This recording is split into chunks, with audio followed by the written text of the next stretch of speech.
Hey, Eli here, allspiritualplaces.com, and I wanted to talk about negative self-talk and tell you not to do it because there's no point in doing it other than if you're a masochist and like beating yourself up. That's the right one, yeah. Um, but anyway, now that we got that out of the way, let's actually address how to stop doing it, how to change it, to reframe it in a way to work for you as opposed to just put yourself down, because you wouldn't be treating the people that you love the most like this. You wouldn't be telling them they're stupid, they're an idiot, they should have known better for this. Or maybe you would, and if you would, probably don't watch this video because it's not for you. But if you are compassionate, if you realize that you don't treat the people you love and care about in these negative ways, and you don't verbally abuse them, then why would you do that for yourself? And the reason I'm making this video right now is because lately I've been very hard on myself, beating myself up for no apparent reason. Well, reasons, but we won't get into them. And it's not doing anything good for my psychology. It's not helping me achieve my goals or anything like this. It's this self-perpetuating cycle of negativity, and I make a mistake, I treat myself terribly, and say I'm stupid, I'm an idiot, I should have known better, or how could I get myself into this said situation when I should know better, I should have been prepared and had the tools to avoid it completely. Yet here I am with this negative self-talk.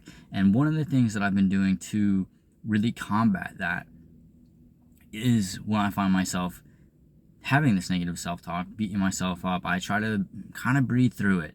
And I know you've probably seen a lot of videos where they tell you just to breathe, but when you're doing this, you breathe, you let go and say, okay, well, maybe I did fuck up, maybe I did make a mistake, but that's okay. Nobody died, hopefully, like in the mistakes that I've made, nobody died, everything's fine. It's just a bit uncomfortable right now. There's a bit of stress, there's some frustration, my body's not functioning the way I'd like, my emotions aren't the way that I would like right now, but that doesn't mean it can't change. And if it can change, then how can it change for the better? What can come about from it, instead of digging myself deeper and deeper and deeper into a grave? So that's one of the things that I've been doing. Another thing is meditating. I've been meditating quite a bit for about 30 or 40 minutes every morning when I wake up. Lately I've been on this routine where I wake up at 5:30, I spend some time meditating and really breathing, getting centered, really tapping into the energies that I want to embody for the day and how I want to feel, really connecting with my goals and feeling what it feels like to achieve them and to put myself in a more positive state of mind. And I'm not saying positivity rules out and it's going to change your whole life and being optimistic will make all your problems go away, because that's not necessarily true. While it does help, it mostly just opens up doors for you and for activities, for things, for tasks that you can do easier, more smoothly, more quickly, more efficiently, because you're not dragging your feet through. You're not being depressed and say, oh, look, I'm at this 9-to-5 job, it's meaningless, it's unfulfilling, and whatever it is. I don't feel like going to the gym, I don't feel like waking up, it's cold, I want to stay in bed. It doesn't matter what I do because I'm always defeated.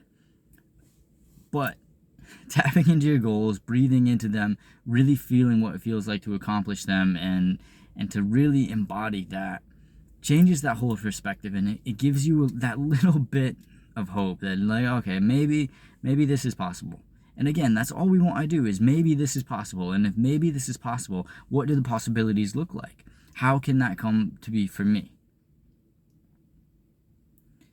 And the negative self-talk just stops that cycle. So the more you can switch out of that, the more you can go into this what if good things do happen to me? What if this mistake I made, that I tripped in front of all these people, this cute girl that I really liked, what if these most embarrassing moments, these conversations I had 10 years ago, what if they were fine? What if every time they pop up, it's fine? It's just something that your brain's doing to trick you, to try to drag you down, because a lot of it is self-sabotaging habits that we create for ourselves, that we say, like, if too much good is happening in our lives right now, that means something bad has to happen. And it doesn't work like that, unless you want it to work like that, in which case you're creating this cycle for it to work like that. And what we want to do is break this cycle, that maybe that only good can happen, And if bad things do happen, how do you want to interpret that? How do you want to interpret those experiences? How do you want to frame that in a way? Do you want to frame it as a terrible thing? Is there a way to frame it as, maybe this isn't so bad, maybe this can actually be a good thing because it led to XYZ in the future, and if this event hadn't happened, if this breakup hadn't happened, I would still be stuck in this toxic relationship that's draining my life force away and making me want to crawl under a rock and never see the light of day. It makes me, that undermines my whole value, my whole confidence. It makes me wonder why I do even exist. And then by getting out of that relationship, then it opens up the possibilities where you actually are able to step into your value and be who you really are. But without going through a little bit of discomfort, you can't do that. So, what if good things happen to you? And what if these bad things that you perceive as bad things are actually good things in disguise, and they're blessings later on in the future, and it's just getting over that? And what if you're good as you are? And what if you can be better? So what would that look like? So, until next time, like, subscribe, share, and I'll see you in the next video.